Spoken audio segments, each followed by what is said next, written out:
Hello दोस्तों, pick the fight civil service academy में आपका स्वागत है। आज हम लोग कराने वाले हैं डेली का जो करंट अफेयर्स चलता है वो करंट अफेयर्स आपको यहाँ पे देखने को मिलेगा। और सबसे जो इसकी विशेषता है, जो प्राथमिकता की बात करते हैं, जो सबसे इसमें जो महत्व बनाता है, इसको महत्वपूर्ण बनाता है, वो हमारा है 6 पेपर का, 6 जो न्यूज़पेपर है उसका निचोड़ है। और साथ ही साथ अगर बात करें तो इसके साथ हम लोग ऐड करते हैं प्रतियोगिता दर्पण को और क्रॉनिकल को ये ऐड करते हैं। और साथ ही साथ जो एक अनुभव है वो भी हम आपके साथ शेयर करते हैं। तो आइए सबसे पहले हम पहला सवाल पे बात करते हैं। पहला हमारा सवाल है, देखिए ये जो हम अभी कराने वाले हैं इसमें कोई भी ट्रेडिशनल नहीं होगा। एकदम समझिए कि पूरा करंट रहेगा, चाहे डिस्कशन उसका क्यों ना हो, एकदम करंट रहेगा। कोई इसका संबंध आपको बाहर से इधर उधर से नहीं रहेगा, क्योंकि सिर्फ एग्ज़ाम के पर्पज़ से ही इसको बनाया गया है। चलिए तो देखते हैं पहला हम अपना सवाल। कहता है कि विश्व जनसंख्या रिपोर्ट किसके द्वारा जारी किया जाता है। पहला क्वेश्चन क्या है, विश्व जनसंख्या रिपोर्ट किसके द्वारा जारी किया जाता है। तो यहाँ पे देख लीजिए, इसका आंसर हो जाएगा। आप लोग भी 10 क्वेश्चन बैठ करके भी बना सकते हैं कि सही कितना कर रहे हैं। तो सही अगर करते हैं, कम से कम 6 अगर आप आंसर को सही करते हैं तो समझिए कि आपकी तैयारी सबसे अच्छी मानी जा रही है। 6 और 7 सही होना जरूरी है। इसका आंसर क्या हो जाएगा, अगर इसका आंसर की बात कर दिया जाए, इसका आंसर हो जाएगा संयुक्त राष्ट्र जनसंख्या कोष। संयुक्त राष्ट्र जनसंख्या कोष, इसके डिस्कशन में कुछ बात कर लेते हैं। तो सबसे पहले हम लोग देखते हैं, ऐसे एक चीज़ देखिएगा, 2011 जनगणना के अनुसार कहता है, चीज़ों को समझिएगा, 2011 जनगणना के अनुसार ये कहा जाता है कि पूरी दुनिया में सबसे ज़्यादा जनसंख्या किसके पास है, तो चाइना के पास है। उसके बाद अगर दूसरा बात कर दिया जाए कि सर्वाधिक जनसंख्या किसके पास है, तो सर्वाधिक जनसंख्या द्वितीय में किसका आता है, भारत का स्थान आता है। मैंने पहले ही कहा था, जहाँ पे उत्पादन चावल का सर्वाधिक होगा वहाँ पे सबसे ज़्यादा जनसंख्या होगा, क्योंकि चावल का संबंध किसके साथ से है, प्रजनन के साथ मतलब दिखाता है। और भारत में इसका एक अटूट संबंध है चावल के साथ।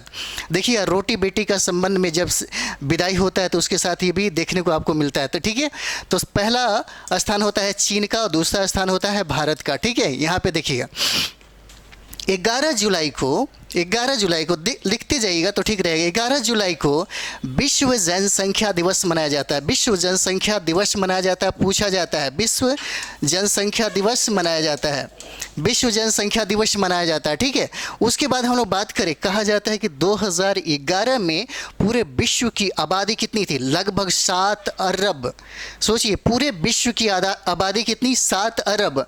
अगर 2011 के आंकड़ों का अगर विश्लेषण किया जाए तो हमारे भारत की आबादी कितनी होगी, 121 करोड़, यानी कि 1 अरब 21 करोड़ जनसंख्या है यहाँ पे। ठीक है, अब देखिए बात करते हैं, 2023 की बात कर दिया जाए यहाँ पे 2023 में, तो देखिए 2023 में पूरे विश्व की जनसंख्या 8 अरब हो जाती है। अगर 2023 की बात करें तो पूरे विश्व की जनसंख्या कितना हो जाएगा, 8 अरब जनसंख्या हो जाएगा। और वहीं 2030 की बात कर दिया जाए तो 8.5 अरब जनसंख्या हो जाती है यहाँ पे। अगर बात करते हैं, नेक्स्ट हम लोग पेज ले लें, अगर बात करते हैं 2050 तक तो यहाँ देख लिए 9.7 अरब यहाँ पे जनसंख्या हो जाएगी। कहने का मतलब है कि लैंड जो है ये उतना ही रहेगा, न घटेगा न बढ़ेगा, लेकिन आपकी जनसंख्या देखिए कितना ज़्यादा बढ़ते जा रहा है। अगर 2000 अब देखिए 2021 की जनगणना की बात करें या 2023 की अगर बात करें, ये सबसे इम्पोर्टेंट है। तो कहा जाता है, ये रिपोर्ट कहती है कि सर्वाधिक आबादी पूरे विश्व में अब चाइना दूसरे नंबर पे होगा और पहला स्थान किसका होगा, भारत का होगा। कहता है कि 142 करोड़ यानी कि 1 अरब 42 करोड़ जनसंख्या किसका हो जाएगा, भारत का हो जाएगा। ठीक है, ये बहुत इंपॉर्टेंट है, ये कहा जाता है कितना हो जाएगा।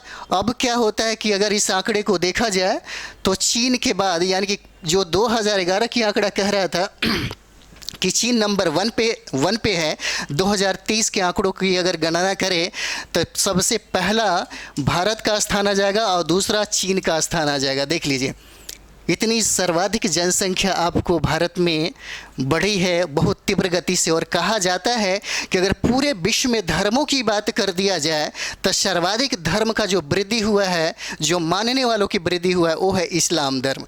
चलिए तो ये हमारा अगर बात करें तो एक चीज़ और भी देखते हैं। अगर हम लोग पूरे विश्व की बात करें तो एशिया एक ऐसा मतलब समझिए कि महादेश है जहाँ पे पूरी आबादी का, पूरे कंट्री का लगभग 60% हिस्सा निवास करती है। कितना?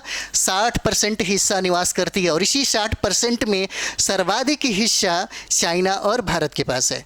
ठीक है, चलिए हम लोग इसका अब अगला हम लोग देखते हैं प्रश्न।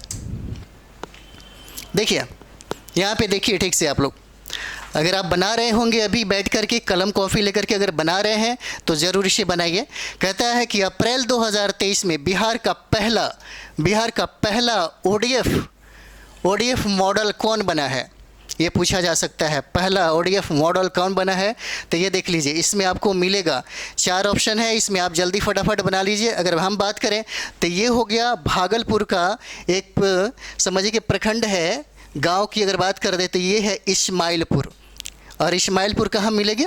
भागलपुर ज़िला में, भागलपुर ज़िला। और भागलपुर को क्या कहा जाता है? सिल्क सिटी के नाम से जाना जाता है।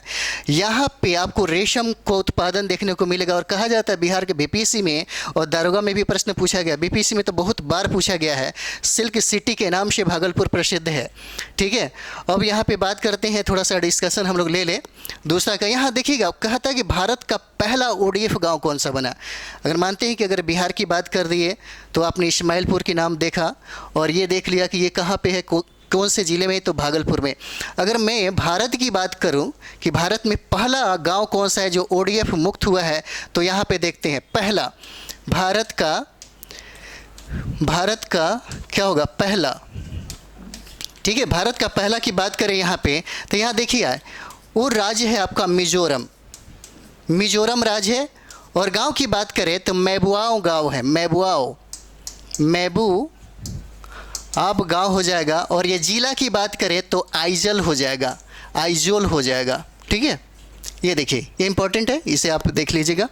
भारत का पहला ओडीएफ जो है मिजोरम हो जाएगा और ये आइजोल जिला में है। अगर दूसरा बात कर दिया जाए बिहार का, तो बिहार का कौन ऐसा जिला है जो पहली बार शौच मुक्त हुआ? पहला जिला का नाम बताइए जो शौच मुक्त है। ठीक है, पहला जिला का नाम बताइए भाई, हम लिख ही देते हैं ताकि आपको शौच मुक्त है वो कौन सा जिला हो जाएगा? पहला वो हो जाएगा आपका सीतामढ़ी हो जाएगा, सीतामढ़ी। और सीतामढ़ी क्या है? उत्तर बिहार में है। ठीक है, चलिए और भी सारा डिस्कशन है।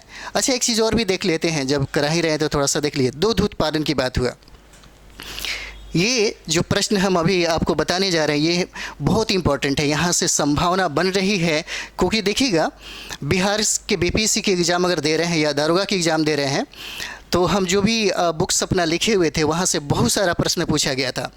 तो मुझे एक अनुभव होता है, क्योंकि हम लोग ऑलरेडी देते रहते हैं एग्ज़ाम, तो फील हो जाता है तो कहाँ से प्रश्न का कैसे पूछा जा सकता है। तो सबसे पहले हम लोग देखते हैं, थोड़ा सा दुग्ध की बात कर लेते हैं। यहाँ पर देखिएगा, अगर यहाँ पे दुग्ध की बात कर लिया जाए तो एक बात बताइए, यहाँ पे प्रति व्यक्ति ठीक है, दूध की उपलब्धता कितना है? उपलब्धता कितना है? अगर सबसे पहले हम बिहार की बात करें तो बिहार में प्रति व्यक्ति लोगों को कितना दूध की प्राप्ति होनी चाहिए और कितना दूध मिलता है, ये प्रश्न पूछा जाता है कि अगर बताइए कि बिहार में कितने प्रति व्यक्ति यूनिट लोग बिजली का कितना खपत करते हैं, ये प्रश्न पूछा गया था।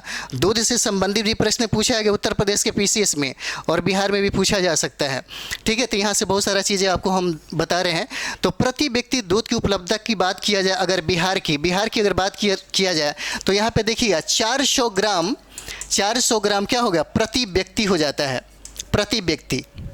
लेकिन अगर राष्ट्रीय की बात कर दिया जाए, राष्ट्रीय स्तर की अगर बात कर दिया जाए, जैसे ये बिहार हुआ, अगर राष्ट्रीय की बात कर दिया जाए कि राष्ट्रीय दूध की उपलब्धता कितना है, तो यही देखिए 407 ग्राम हो जाएगा, 407 ग्राम प्रति व्यक्ति हो जाएगा। क्या इतना दूध सबको मिलता है? उसके बाद हम लोग बात करते हैं, यहाँ पे देखिएगा उत्तर प्रदेश देखिएगा जनसंख्या में सबसे बड़ा वो स्टेट है। और दूसरा स्थान की अगर बात कर दिया है तो महाराष्ट्र हो जाएगा, और तीसरा स्थान की अगर बात कर दिया है तो बिहार हो जाएगा। ये प्रश्न पूछा गया है। अगर यूपी की बात कर दी जाए तो कहता है कि यहाँ पे 1200 ग्राम प्रति व्यक्ति क्या दूध की उपलब्धता यहाँ पे मिलती है। लेकिन एक चीज़ और भी है, अगर पूछा जाए कि सबसे ज़्यादा किस राज्य में दूध का उत्पादन होता है, सबसे ज़्यादा दूध का उत्पादन कहाँ होता है, तो 2023 का आंकड़ा है, वो है आपका राजस्थान। चलिए नया पे लेते हैं। यहाँ पे कहता है कि सर्वाधिक दूध का उत्पादन कहाँ होता है, सर्वाधिक दूध का उत्पादन वो हो जाएगा आपका राजस्थान। अगर पूरे विश्व की बात कर दिया जाए तो सर्वाधिक विश्व में पहला स्थान किसका है जो दूध का सबसे ज़्यादा उत्पादन करता है, तो हो जाएगा भारत। और भारत के बाद दूसरा स्थान की बात किया जाए वो हो जाएगा अमेरिका। ठीक है, तो पहला स्थान हो जाता है किसका, भारत का, और द्वितीय स्थान की अगर बात कर दिया जाए तो वो हो जाएगा यूएसए का स्थान हो जाता है। ठीक है, और एक चीज़ और भी है, जब हम लोग दूध पढ़ ही रहे तो दुग्ध क्रांति का संबंध जैसे ऑपरेशन फ्लड है, आप लोग पढ़े होंगे, ऑपरेशन फ्लड का संबंध किससे है, फ्लड का संबंध किससे है, तो दूध से है। यह दूध के जो दुग्ध, ये इसके क्रांति यानी कि इसके जनक का नाम क्या है, जनक का नाम, इसका जनक का नाम बताइए आप लोग। तो देखिए वर्गीज कुरियन हो जाएगा, ये हो जाएगा वर्गीज कुरियन। ये पूछा गया है, बहुत बार ये प्रश्न पूछा गया है यहाँ से। ये कौन हो जाएगा, ये आपको बहुत बार प्रश्न पूछा गया। और एक चीज़ बताते हैं आपको, देखिएगा जब कभी कोई गरीब का फैमिली वाला अगर रास्ते में या बाज़ार में कोई सेब खरीदता हो या अनार खरीदता हो तो समझना कि उसके बच्चे बीमार हैं। वो लोग शौक़ से कभी नहीं खाते, वो लोग इतने मजबूर होते हैं। तो सोचिए दूध की उपलब्धता आप ही बताइए, औसत निकाला गया है। कहा जाता है कि हम आपको बताएंगे, इसी करंट में है कि 2023 तक भारत के प्रधानमंत्री ने विदेश यात्रा पे कितना खर्च किया, 21 यानी कि 2021 करोड़ रुपए खर्च किया। अगर हमको दिल्ली जाना हो या कहीं और भी जाना हो तो बस 2000-3000 में काम चल जाता है। और ये सारा का सारा पैसा किसका है, आप जब मेंस पढ़ेंगे तो उसमें आपको देखने को मिलेगा। चलिए हम लोग आपको नेक्स्ट सवाल पे हम लोग बात करते हैं, अगला सवाल पे। देखिए अगला सवाल देखिए आप लोग, कहता है कि भारत और किस देश के बीच स्थानीय मुद्राओं में सौदों का निपटारा शुरू हुआ है। ये बहुत इंपॉर्टेंट है। ये आपका यहाँ पे जो तीसरा सवाल है, यहाँ पे आपको जो दिख रहा है तीसरा, ये बहुत इंपॉर्टेंट है। एक बार फिर से और देखिए आप लोग, कहता है कि भारत और किस देश के बीच स्थानीय मुद्राओं में सौदों का निपटारा शुरू हुआ है। तो ये आपका तीसरा का जो आंसर हो जाएगा, ये हो जाएगा तंजानिया। और तंजानिया की बात अगर हम लोग करें तो देखिएगा ये अफ्रीकन कंट्री है, उसमें तंजानिया, युगांडा, केन्या, ये सारे एक जगह मिलेंगे। ठीक है, और हम लोग बात करते हैं, ये हो गया आपका तंजानिया। आंसर देख लीजिए, इसका हो जाएगा तंजानिया हो जाएगा। और इसमें हम लोग सबसे पहले थोड़ा सा डिस्कशन में भी देख लेते हैं, लिख भी देते हैं। देखिए मलेशिया ने भी लिख लीजिए, मलेशिया ने भी क्या किया है, अगर बात कर दिया जाए यहाँ पे तो मलेशिया ने भी भारत और व्यापार के बीच भी क्या किया, यानी कि स्थानीय रुपयों का आदान प्रदान किया। ठीक है, एक तो हम लोगों ने पढ़ा तंजानिया के बारे में, उसके बाद ये मलेशिया भी है जिसने यही चीज़ को क्या किया, दोहराया। उसके बाद हम लोग बात करें बांग्लादेश का, तो देखिएगा बांग्लादेश से पूछा जा सकता है, बांग्लादेश ने क्या किया। देखिए स्थानीय रुपयों का मतलब होता है, जैसे बांग्लादेश का स्थानीय मतलब क्या बोलते हैं, टका बोलते हैं, और हम लोग के भारत के रुपया को रुपया बोला जाता है। तो ये क्या करेगा, ये टका के साथ, और ये यहाँ पे भारत क्या करेगा, रुपया के साथ क्या करेगा, आदान प्रदान करेगा। बस इसी को तो बोला जाता है। चलिए अगला हम लोग देखते हैं यहाँ पे। और सबसे बड़ी बात है तंजानिया में एक चीज़ और भी है। तंजानिया में क्या हुआ, ये बहुत इंपॉर्टेंट है। तंजानिया में पहली बार भारत ने IIT मद्रास की स्थापना किया है यहाँ पे, यानी कि IIT मद्रास की स्थापना कहाँ पे हुआ, तंजानिया में हुआ। कितना सुंदर नाम है तंजानिया। ठीक है, और यहाँ पे देखिएगा कहा जाता है कि दक्षिण अफ्रीका ने, जैसे दक्षिण अफ्रीका की यहाँ पे लिख देते हैं, दक्षिण अफ्रीका ने भारत के कौन ऐसी योजना को अपनाया। देखिए भारत सरकार जब हम लोग मेंस दे रहे थे, शायद 64-65 की बात थी, तो उसमें वृद्धा पेंशन से संबंधित पूछा हुआ था। तो बिहार सरकार ने मतलब पुरुषों के लिए और महिलाओं के लिए जो पेंशन योजना लागू किया है, उसी योजना और उसी मॉडल को कौन अपनाया, ये देखिए दक्षिण अफ्रीका ने अपनाया। पेंशन योजना को क्या किया, पेंशन योजना को किसने अपनाया, तो दक्षिण अफ्रीका ने। ठीक है, और ये किसका योजना है, ये बिहार सरकार की योजना है। चलिए थोड़ा सा और भी हम लोग कर लेते हैं, ताकि बहुत इंपॉर्टेंट है ये, हम इंपॉर्टेंट ही कराएंगे, बाकी कुछ नहीं कराएंगे। क्योंकि एक चीज़ और भी यहाँ पे देखिएगा, अगर हम बात करें बिहार सरकार की, तो देखिए बिहार सरकार में नीतीश सरकार ने क्या किया था, लड़कियों के लिए साइकिल योजना एक चालू किया था। साइकिल योजना किसने चालू किया था? नीतीश कुमार ने। क्या?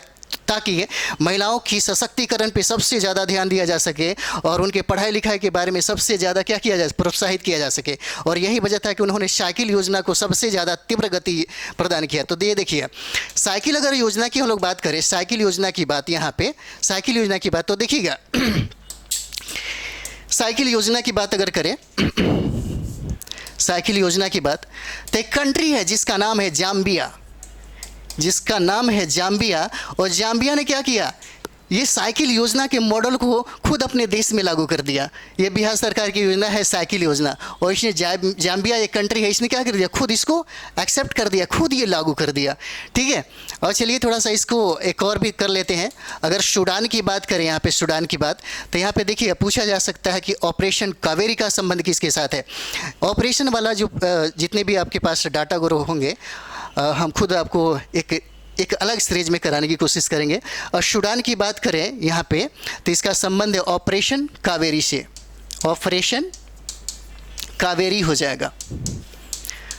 देखिए ये सीरीज अगर आप बार बार देखते हैं, अगर ये सीरीज़ पे लगातार आप बने रहेंगे, तो करंट अफेयर का, जिस तरीके से मैंने करंट अफेयर का बुक लिखा हुआ था, ये देखेंगे आप, मैं आपको दिखाता हूँ। करंट अफेयर का जो बुक मैंने लिखा था, जब इस कोई भी एग्ज़ाम दिया होगा तो इसमें से लगभग 80 से 85% हिस्सा उसमें आया हुआ था। इसमें हम लोगों ने रात दिन मेहनत करके एक किया था, तब जाकर के इतने सारे इम्पॉर्टेंट कलेक्शन किए थे, और मुझे यकीन था कि ये प्रश्न आएंगे, और आया भी। उसी तरीके से अगर हम आपको यहाँ पे करा रहे हैं, तो ये संभावना बनेगी कि कम से कम आप इस प्रश्नों को छोड़ के तो ज़रूर नहीं आएंगे, कम से कम बना के ज़रूर आएंगे। क्योंकि हमने अगर 68वीं बीपीएससी का आपने एग्ज़ाम दिया होगा, या 67वीं बीपीएससी का एग्ज़ाम दिया होगा, तो आप एक बार करके देखिए, 69 आपको खुद पता चलेगा। या दरोगा के एग्ज़ाम देंगे, या बिहार से संबंधित जितना भी कंपटीशन है, अगर आप उसे देते हैं तो आपको यकीन होगा कि हाँ, हमने मतलब समझिए कि करंट अफेयर्स में कितना वर्क किया है। यहाँ पे आप अभी देखने को आपको मिल ही रहा होगा, कोई भी ऐसा चीज़ नहीं है जो आलतू फालतू, कम टू द पॉइंट पे ही हम बात कर रहे हैं, और जितना भी प्रश्न आने की संभावना है उसी पे हम बात करेंगे। तो चलिए हम लोग यहाँ पे देखें और नेक्स्ट सवाल की बात करते हैं। नेक्स्ट सवाल है, आप लोग थोड़ा सा मन लगा के पढ़िए और करंट देखिए। करंट का महत्व, चाहे बीपीएससी हो, चाहे दारोगा हो, चाहे आप यूपीएससी का एग्ज़ाम भी अगर आप दे रहे हैं, या उत्तर प्रदेश पीसीएस के एग्ज़ाम दे रहे हैं, या बिहार का कोई भी कंपटीशन का एग्ज़ाम दे रहे हैं, तो आप देखिएगा इसका लेवल बहुत ही ज़्यादा होते जा रहा है। जैसे इतिहास पढ़ लेते हैं, जैसे साइंस पढ़ लेते हैं, और जैसे अगर करंट अफेयर्स पढ़ लेते हैं, और बिहार स्पेशल, मात्र 4 किताबें पढ़ लीजिए, 4 मतलब सब्जेक्ट पढ़ लीजिए, और पकड़ बना लीजिए। पकड़ बनाने के लिए कुछ टेक्निक होता है, अगर वो टेक्निक समझ जाइएगा तो समझिए कि हमेशा 100 से ऊपर पार रहेगा आपका स्कोर, और कभी भी बीपीएससी का पीटी नहीं रुकेगा। ठीक है, चलिए अगला सवाल हम लोग देखते हैं। किस देश में होने वाले चुनाव में भारत का चुनाव आयोग क्या किया, पर्यवेक्षक बनेगा, पर्यवेक्षक बनेगा। ये है चौथा सवाल, है हमारा चौथा सवाल। ठीक है, कहता है किस देश में होने वाले चुनाव में भारत का चुनाव आयोग पर्यवेक्षक का काम करेगा, पर्यवेक्षक बनेगा। इसमें आप लोग एक बार देख लीजिए, इसका आंसर हो जाएगा उज्बेकिस्तान। ठीक है, इसका आंसर क्या हो जाएगा, उज्बेकिस्तान हो जाएगा। इसका आंसर क्या हो जाएगा, उज्बेकिस्तान हो जाएगा। ठीक है, यहाँ पे हम लोगों ने देखा उज्बेकिस्तान हो जाएगा। और एक चीज़ देख लीजिए, अगर बात करें थोड़ा सा डिस्कशन की, अगर बात कर ले तो आइए डिस्कशन भी देख लेते हैं। चौथा का डिस्कशन देख लेते हैं। यहाँ पे देखिएगा, पूछा जा सकता है कि ताइवान की राजधानी कहाँ है। जब बीपीएससी में एक बार जब ये चेंज हुआ था, तो उसमें पूछ दिया था कि भाई इसका राजधानी कहाँ है। जिस दिन बीपीएससी की एग्ज़ाम हुआ, उसके एक मतलब समझिए कि रात में आरबीआई का गवर्नर बदल गया। उसका भी मतलब समझिए कितने लड़का ये सोचा कि पहले से तो था ही नहीं, लेकिन हम लोग थोड़ा सा पेपर देख के गए थे तो उसको मार दिए, और लगा कि शायद कहीं गलत हो जाएगा, लेकिन आयोग उसी को सही बोल दिया, शशिकांत दास को। ठीक है, तो ताइवान का राजधानी क्या है, तो ताइवान का राजधानी क्या होगा, ताइपे हो जाएगा। याद रखिएगा, ताइपे। ताइपे। पेपर बहुत ज़रूरी है। पेपर आप लोग कोई भी पेपर एक जरूर पढ़िए। आप चाहते हैं कि करंट अफेयर में माहिर बने, बेहतर मतलब 30 में कम से कम 25 और 22 लाएँ, तो कोई ना कोई एक मैगजीन जरूर डेली पढ़ा करिए, चाहे वो प्रतियोगिता दर्पण हो या क्रॉनिकल हो। हम लोग इसी से अपना सबसे बेहतर करते हैं। यूपीएससी हो चाहे कुछ भी हो, हम लोगों ने हमेशा फाइट किया है इसी मैगजीन से। काफ़ी है, ये बहुत है अगर आप अच्छा से पढ़ते हैं तो क्या हो जाएगा, अगर ताइवान की बात कर दें यहाँ पे, तो क्या हो जाएगा, ये इसका राजधानी ताइपे हो जाएगा। और एक चीज़ देखिएगा, मुंबई में ताइवान ने क्या किया, ये देखिए सांस्कृतिक एक, अगर बात करें यहाँ पे ताइवान में, तो देखिएगा सांस्कृतिक एवं विरासत केंद्र, चलिए लिख देते हैं ताकि आपको भी याद है। सांस्कृतिक एवं विरासत केंद्र क्या करेगा? विरासत केंद्र खोलेगा ताकि कम से कम ताइवान की संस्कृतियों के साथ हमारा संबंध क्या हो, मतलब एक दूसरे के बीच में संबंध को क्या किया जाता है, बढ़ाया जाता है। देखिएगा अगर आपका कोई फ्रेंड हो या कोई भी सहपाठी या कोई भी हो, तो उसके साथ दो ही संबंध होता है। अगर इंटरनेशनल रिलेशन आप पढ़ रहे हैं मेंस के लिए, तो यहाँ पे देखिएगा दो ही संबंध पढ़ा जाता है। आपके साथ संबंध किसी का कैसा हो सकता है? या तो अच्छा होगा, नहीं तो बुरा होगा। अच्छा होगा तो कैसे, बुरा होगा तो कैसे, यही चीज़ें तो है इंटरनेशनल रिलेशन में पढ़ने का। तो यही सब चीज़ें हम लोग देखते हैं। तो कोई आदमी सांस्कृतिक और विरासत के माध्यम से क्या करता है, एक दूसरे के करीब आना चाहता है। और यही वजह होता है कि क्या किया इसने, ताइवान ने हमारे भारत में अपनी एक केंद्र खोल दी ताकि दोनों देशों के बीच में संबंध और प्रगाढ़ बन सके। ठीक है, और यहाँ पे और बात कर लेते हैं। अगर बात किया जाए तो भूटान की राजधानी क्या हो जाएगा? भूटान की राजधानी, तो भूटान की राजधानी थिम्फू हो जाएगा। थिम्फू हो जाएगा। ठीक है, भूटान की राजधानी क्या हो जाएगा? थिम्फू हो जाएगा। चलिए अगला सवाल की तरफ हम लोग देखते हैं। देखिए अगला सवाल देखिए, कहता है कि हाल ही में भारत ने किस ग्रुप की सदस्यता ग्रहण की है? यहाँ देख लीजिए, हाल ही में भारत ने किस ग्रुप की सदस्यता ग्रहण की है? यहाँ देख लीजिए, यहाँ का आंसर हो जाएगा डी हो जाएगा। देखिए एकदम करंट हाल ही फिलहाल का है, एकदम आज ही के आज जो आता है, हम लोग न्यूज़पेपर में देखते हैं और कुछ लगता है कि बहुत इंपॉर्टेंट है आपके मैगजीन में, तो उसको कराया जाता है। कहता है कि भारत ने किस ग्रुप की सदस्यता ग्रहण की है? वो हो जाएगा ग्लोबल क्राइसिस रिस्पॉन्स ग्रुप ने। ठीक है, कौन सा? तो रिस्पॉन्स ग्रुप ने। अब जरा सोच के देखिए, ये वाला हो गया, इसका आंसर कौन मारिए? ग्लोबल क्राइसिस रिस्पॉन्स ग्रुप ने सदस्यता ग्रहण की है। किसने? भारत ने। और देखिएगा नाटो का 31वां सदस्य कौन बना है? आप लोग भी जानते होंगे नाटो का 31वां सदस्य कौन बना? तो नाटो का 31वां सदस्य बना है फिनलैंड। ठीक है, फिनलैंड बना है, ताकि यहाँ पे देख लीजिए पूछा जा सकता है, बहुत भी आई है। नाटो का 31वां सदस्य कौन बना? फिनलैंड बना। और ज़रा सोचिएगा G7 का सम्मेलन अभी कहाँ किया गया है? ये नाटो का तो हमने बोल दिया, 31वां कौन हुआ? फिनलैंड हो गया। अगर यहाँ बात करिए G7 का, तो कौन हो जाएगा? टोक्यो हो जाएगा। ठीक है, और ये देखिए ऑकस हो जाता है, ये हो जाता है ऑकस की। अगर बात करें तो यहाँ देखिए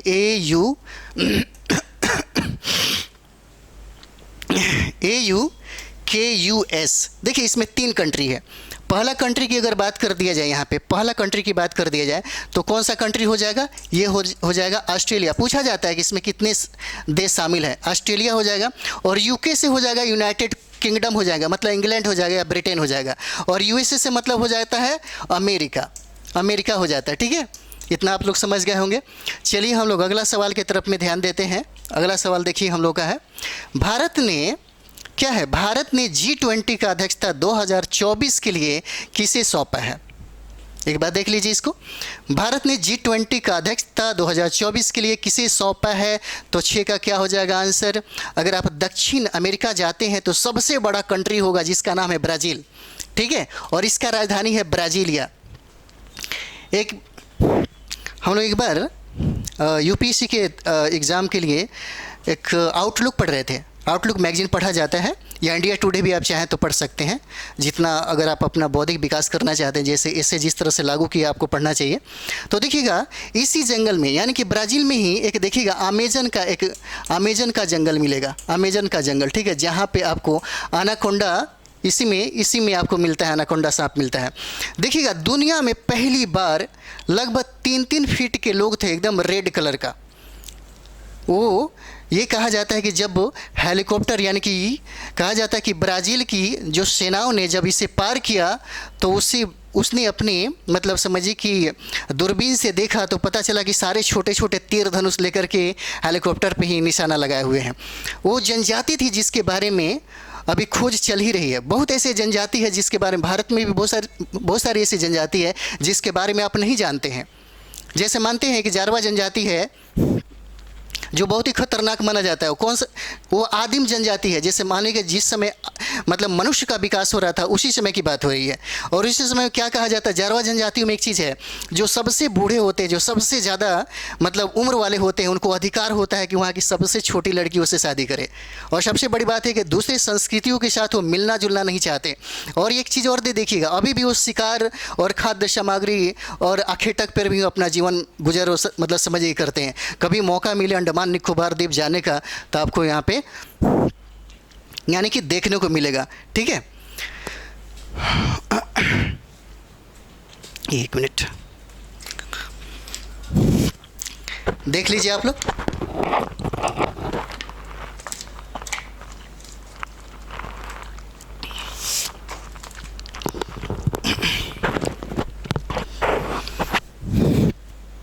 चलिए अगला सवाल हम लोग देखते हैं। अगला सवाल है, हाल ही में ईपीआर क्रेडिट पाने वाला देश का पहला नगरीय निकाय कौन सा बना है? कौन सा बना है? कौन सा बना है? ठीक है, एक बार और देख लीजिए। हाल ही में ईपीआर क्रेडिट पाने वाला देश का पहला नगरीय कौन बना है? तो सातवां देख लीजिए। सातवां का आंसर क्या हो जाएगा? सातवां का आंसर सी हो जाएगा। सात का आंसर क्या हो जाएगा? सी हो जाएगा यहाँ पे, सी। ठीक है, थोड़ा सा इसका डिस्कशन हम लोग देख लेते हैं। सबसे पहले एक चीज़ और भी जानेंगे। यहाँ पे देखिएगा, एक भोपाल त्रासदी हो गया था, भोपाल त्रासदी हो गया था यहाँ पे। अगर 1984 की बात करेंगे, 1984 की बात करेंगे तो यहाँ पे देखिएगा, इथाइल आइसोसाइनाइट रातों रात लगभग कहा जाता है कि यहाँ पे रिस गया। और इतना रिसा कि सारे जो मजदूर लोग थे, जो बहुत सारे यहाँ पे जो गांव के अगल बगल के जो लोग थे, वो बहुत ज़्यादा रातों रात मारे गए। इस समय अगर बात किया जाए कि 1984 में यहाँ का प्रधानमंत्री कौन था, तो यहाँ के प्रधानमंत्री थे राजीव गांधी। ठीक है, ये पूछा जा सकता है, राजीव गांधी ऐसे पूछा जाता है कि कौन सा, तो मिथाइल आइसोसाइनेट है जिसके वजह से हो गया। ये लिख देते हैं, मिथाइल आइसोसाइनेट। ये बहुत बार पूछा गया है, आइसोसाइनाइट, ये बहुत बार पूछा गया है कि कौन सा गैस है जिसके वजह से इतने सारे लगभग 1500 से कहीं ज़्यादा लोगों की मृत्यु हो गई थी।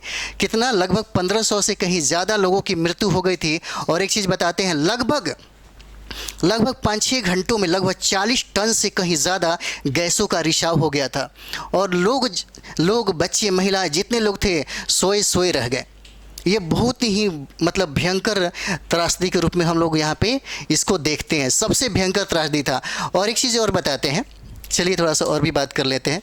हम लोगों ने किया इंदौर की बात, हम लोगों ने इंदौर की बात किया, इंदौर की बात किया। तो यहाँ पे देखिएगा, सबसे स्वच्छ शहर, सबसे स्वच्छ शहर, सबसे स्वच्छ शहर है। ठीक है, कौन बना? इंदौर बना। इंदौर कहाँ पे? मध्य प्रदेश में। और कहा जाता है कि इसे ये है जो पदवी दिया गया है, यानी कि ये जो मतलब समझिए कि सबसे स्वच्छ होने का जो प्रमाण दिया है, अभी तक ये 6ठा बार प्राप्त किया है। 6ठा बार क्या किया?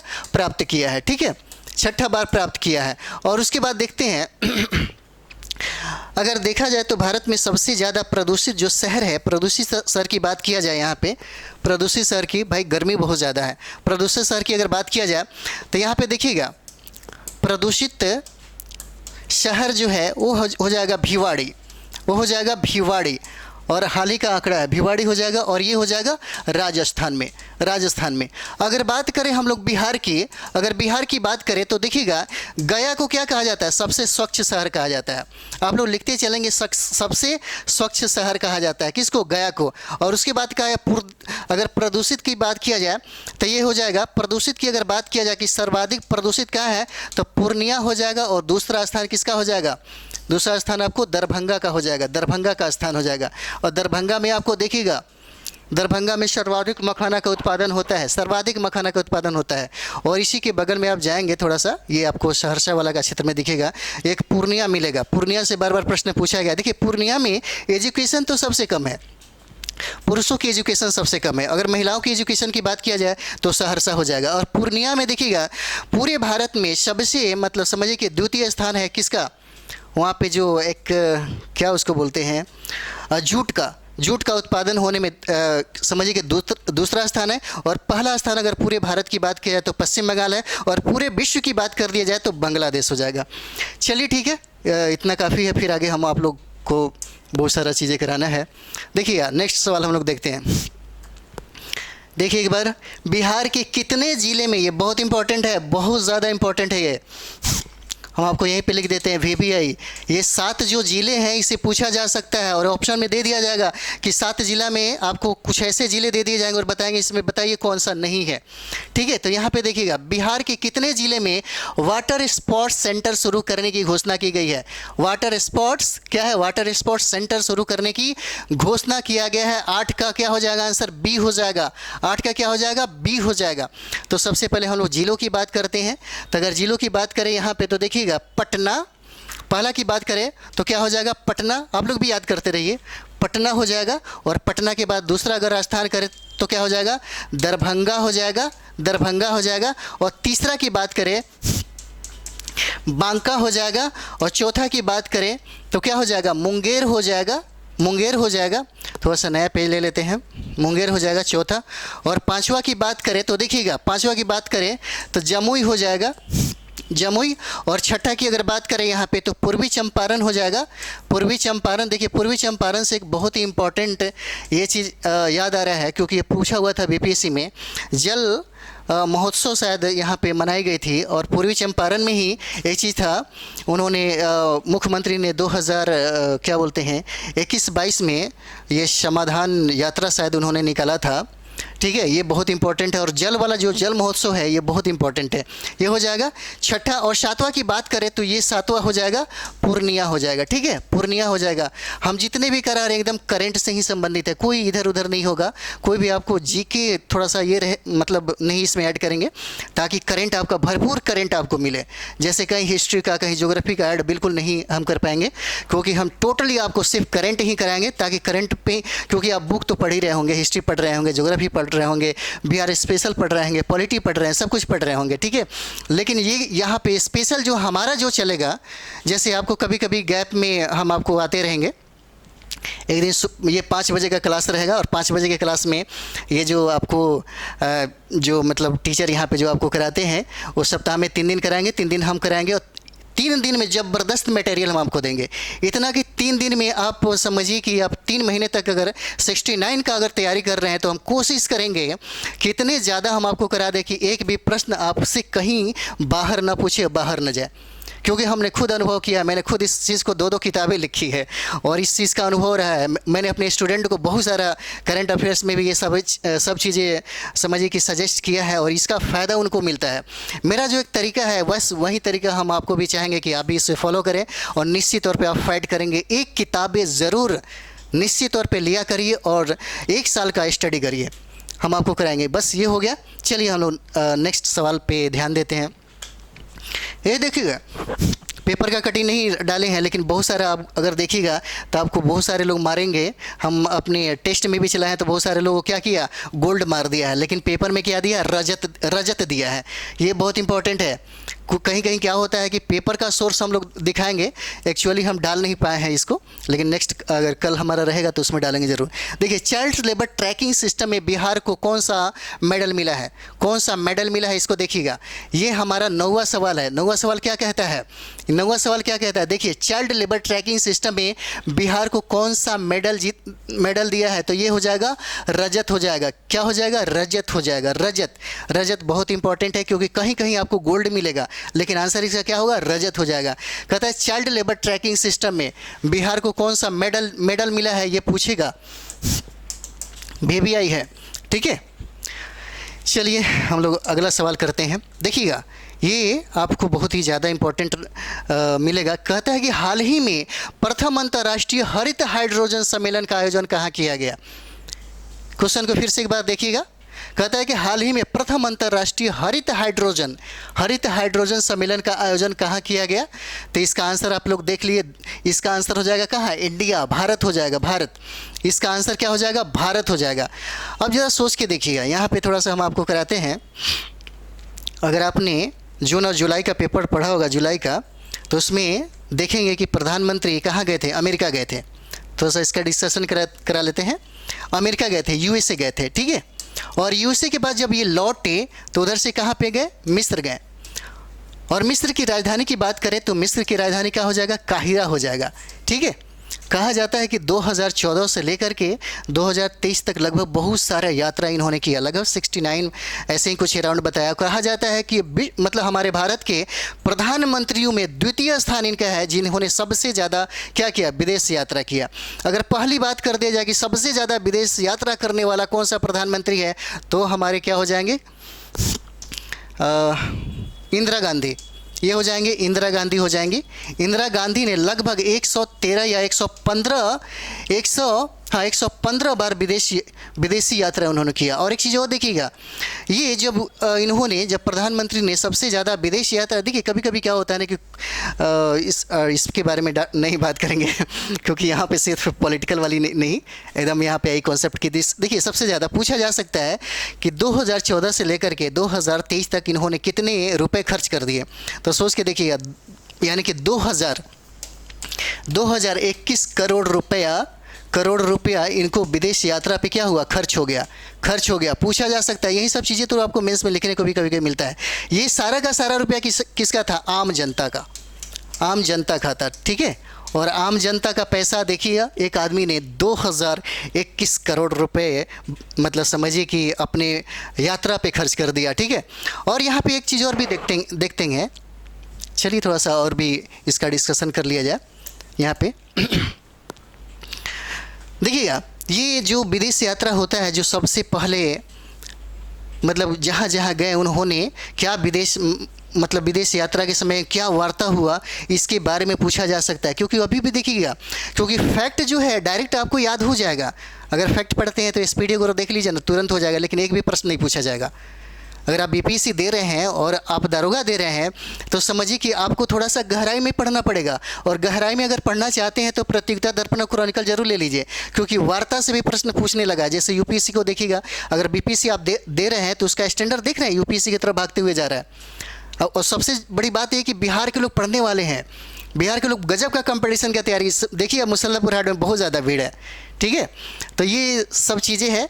नेक्स्ट हम वीडियो में आपको समझिए कि इसी तरीके से इससे भी बेहतर कंटेंट लेकर के आएंगे, और चाहेंगे कि आपको 10 में बहुत सारा डिस्कशन हो और एकदम VVI मुख्य बिंदु पे, यानी कि समझिए कि इर्द गिर्द नहीं, सबसे ज़्यादा हम मतलब संभावित जो प्रश्न होगा उस पर बात करेंगे।